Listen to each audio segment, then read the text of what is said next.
Good morning, Park Lane. This is Mrs. Strader broadcasting live from Park Lane Elementary. Today, I don't even know what day it is. Today is Tuesday. It's March the 3rd, 2020, and it's a D-Day for specials. Hey, don't forget we have after-school tutoring today for those of you who are doing Tuesdays and Thursdays. Teachers, just double-check that list. If there's any questions, please don't hesitate to ask. Let's make sure we get the right kids on the right days. All right, we have some birthdays to celebrate. We've got Colton. Colton, happy birthday, man. How old are you today? 6. 6 years old. All right, look up there and tell them who your teacher is. Miss Hughes. All right, happy birthday to you. And then we've got Kinley. And Kinley, your birthday's today too, right? All right, how old are you? 6. And who's your teacher? Mrs. Henderson. Happy birthday to you as well. Make sure you notice she's got her ears on underneath her birthday crown there. Now, we also have kind of a new student, right, Grayson? Hey, Grayson was actually here in kindergarten, and he left. And what school have you been going to since you left? Horace Mann. Horace Mann, which is in Springfield, and he's back. So we're super glad you're back, Grayson. He is back in whose classroom? Mrs. Allen. Yeah, he's back in Mrs. Allen's room. So again, if you're in hallway 1, you'll see him at lunch and recess. Again, make him feel welcomed back, all right? We're super glad to have you. All right, Colston, what is for lunch today? Walking taco. Yeah? Bologna sandwich. Cool sub sandwich. All right, I love your ears too. I love a lot of ears out there. All right, Kayleen, what about our weather today? Rainy. Yep, we said it rained all night, didn't it? All right, now don't forget, boys and girls, we've got a lot of things going on with our Read Across America week this week. Of course, today is Horton Hears a Who, so we got a lot of gray on, gray like an elephant, and we're wearing ears because of Horton hearing, and with his amazing hearing. So stick around after announcements for that guest, our guest readers today. Mrs. Crew and Mr. Gehret are here to read for us after announcements. But tomorrow, let's look ahead. Tomorrow is the foot book. So in honor of the foot book, you can wear crazy socks or mismatched socks tomorrow for that. And guess what? Mr. Hitt will be our guest reader tomorrow. That's Mrs. Enlow's student teacher. So wear funny, crazy, mismatched socks tomorrow. Don't forget, everybody is challenged to read 10 extra books for the reading challenge, and make sure you're recording in the readathon. I'll give you another update tomorrow on our top readers and top fundraisers. Again, we've already raised over $5,000 for the Dolly Parton Imagination Library. A lot of you have gotten your page set up, and so I passed out new tech time cards to teachers. So if you've set up your page, that's all you have to do. Just set up your page. You get 10 minutes of tech time here at school. So a lot of you have done that. We've got some classes where almost everybody has. We've got other classes where only like 5 kids have signed up. So make sure you've at least set up your page online, okay? If you need help with that, let us know. We'll print off a new paper for you if you need it. All right, let's get to some hot ticket winners. Birthday folks, will you step out there?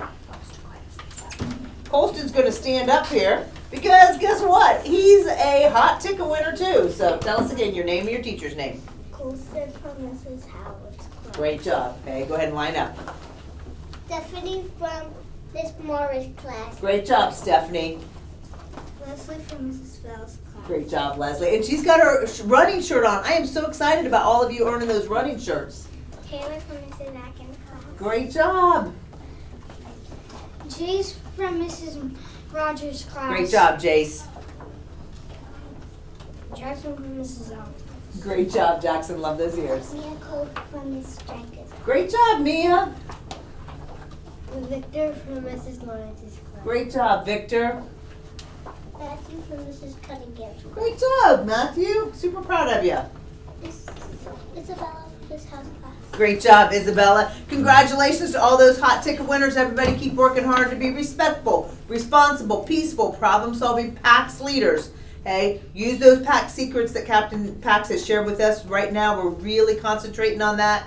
Be kind. Let's keep getting those drops in our bucket. Thank you for joining us on another edition of the Park Lane News. Have a great day. Remember, we're all here to learn. All right, let's stand up together there. Okay, turn around and face the flag. Those of you out there, come on back in. Okay, everybody can step in for the pledge. All right. Let's use a nice 3-inch voice. I pledge allegiance to the flag of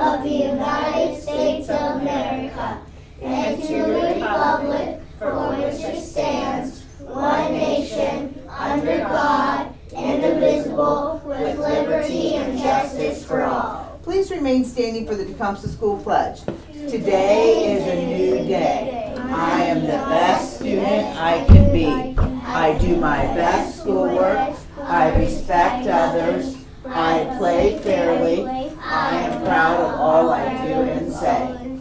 Boys and girls, will you go ahead and come around here and have a seat on the floor in front of those chairs? And you guys get to listen to the story right here today. You guys can put those chairs back if you need them over in this one.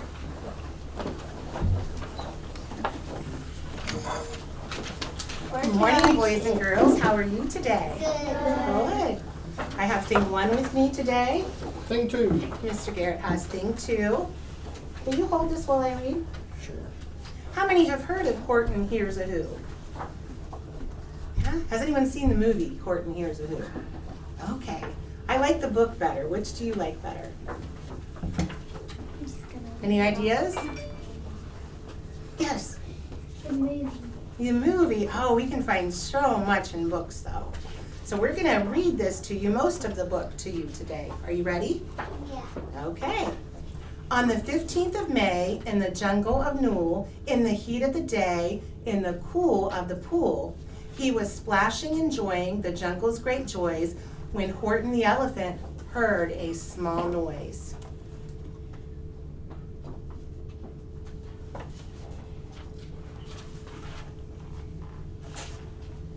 So Horton stopped splashing. He looked toward the sound. That's funny, thought Horton. There's no one around. Then he heard it again, just a faint little yelp, as if some tiny person were calling for help. I'll help you, said Horton. But who are you? Where? He looked and he looked. He could see nothing there but a small speck of dust blowing past through the air. So he hears something. All he sees is a little teeny tiny speck of dust. I say, murmured Horton, I've never heard tell of a small speck of dust that is able to yell. So you know what I think? Why, I think that there must be someone on top of that small speck of dust. Some sort of creature of very small size, too small to be seen by an elephant's eyes. You see, he's still looking.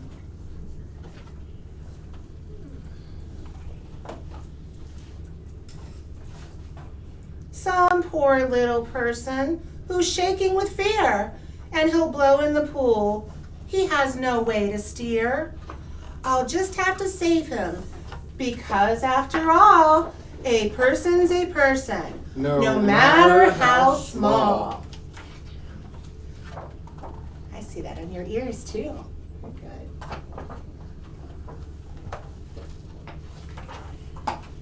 So, gently and using the greatest of care, the elephant stretched his great trunk through the air, and he lifted the dust speck and carried it over and placed it down safely on a very soft clover. You see it? Can you see it? It's so small.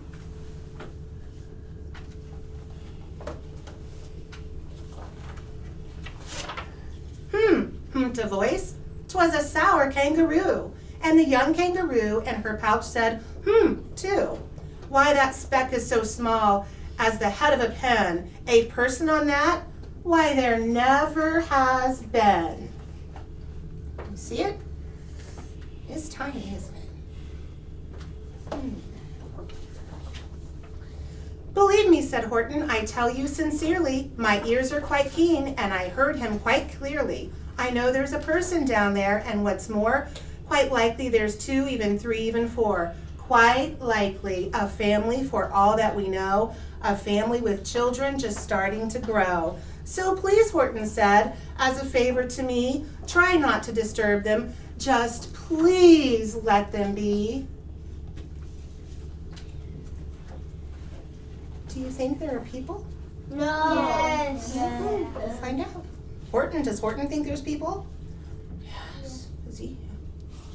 I think you're a fool. laughed the sour kangaroo, and the young kangaroo in her pouch said, "Me too."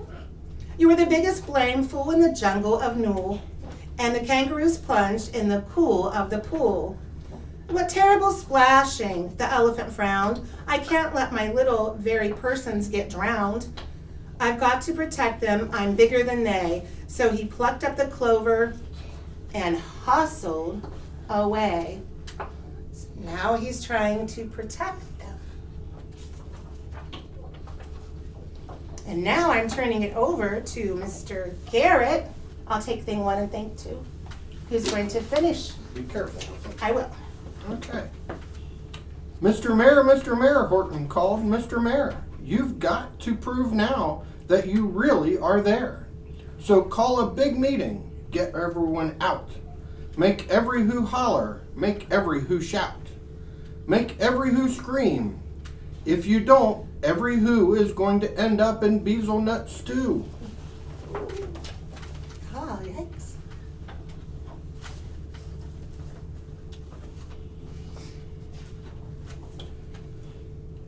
And down on the dust speck, the scared little mayor quick called a big meeting in Whoville Town Square. And his people cried loudly, they cried out in fear, "We are here, we are here, we are here, we are here."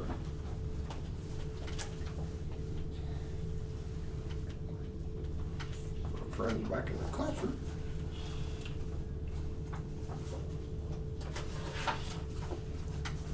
The elephant smiled. "That was clear as a bell. You kangaroos surely heard that very well."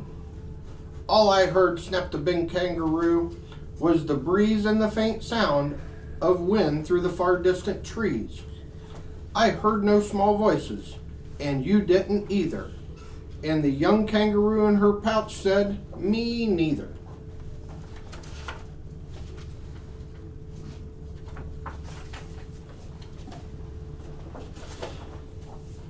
"Grab him," they shouted, "and cage the big dope. Lasso his stomach with 10 miles of rope. Tie the knights tight so he'll never shake loose. Then dunk that dumb speck in the bezelnut juice." Horton fought back with great vigor and vim, but the Wickersham gang was too many for him. They beat him, they mauled him, they started to haul him into his cage, but he managed to call to the mayor, "Don't give up, I believe in you all. A person's a person, No matter how small. And you very small persons will not have to die if you make yourselves heard, so come on now and try."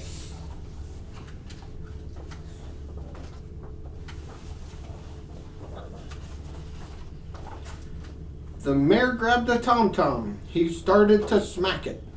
And all over Whoville, they whopped up a racket. They rattled in tin kettles. They beat on brass pans, on garbage pail tops and old cranberry cans. They blew on bazookas and blasted great toots, on clarinets, oompas and boompas and flutes.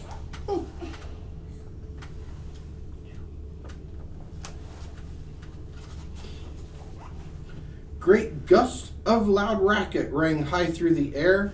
They rattled and shook the whole sky. And the mayor called up through the howling mad hoopaloo, "Hey Horton, how's this? Is our sound coming through?" And Horton called back, "I can hear you just fine, but the kangaroo's ears aren't as strong quite as mine. They don't hear a thing. Are you sure all your boys are doing their best? Are they all making noise? Are you sure every who down in Whoville is working? Quick, look through your town. Is there anyone shirking?" Come on, Whoville.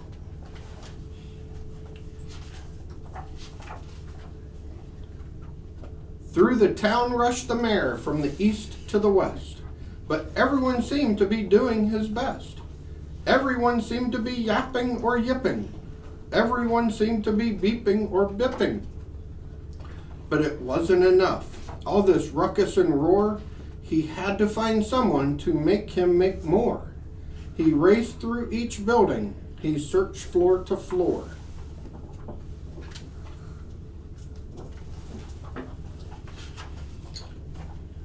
And just as he felt he was getting nowhere and almost about to give up in despair, he suddenly burst through a door, and that mare discovered one shirker, quite hidden away in the Fairfax apartments, apartment 12J.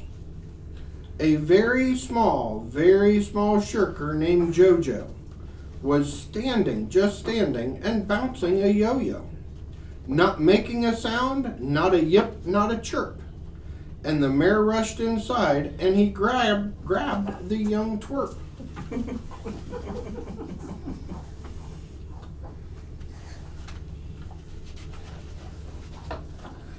And he climbed with the lad up the Eiffelberg Tower. "This," cried the mare, "is your town's darkest hour. The time for all who have blood that is red, to come to the aid of their country," he said. "We've got to make noises in greater amounts. So open your mouth, lad, for every voice counts." Thus he spoke as he climbed.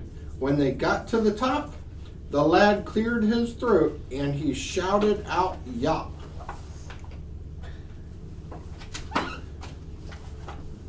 Exciting. And that yop, that one small extra yop, put it over. Finally, at last, from that speck on the clover, their voices were heard. They rang out clear and clean. And the elephant smiled. "Do you see what I mean? They've proved they are persons, no matter how small, and their whole world was saved by the smallest of all." "How true, yes, how true," said the big kangaroo. "And from now on, you know what I'm planning to do. From now on, I'm going to protect them with you." And the young kangaroo in her pouch said,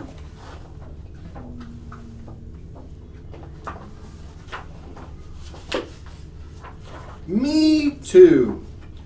From sun in the summer, from rain when it's fallish, I'm going to protect them, no matter how smallish." Yay, so they saved them. Yay! Yeah, thank you, boys and girls, for allowing us to read with you today. What fun. Thank you, Mrs. Ray, for letting us come down today.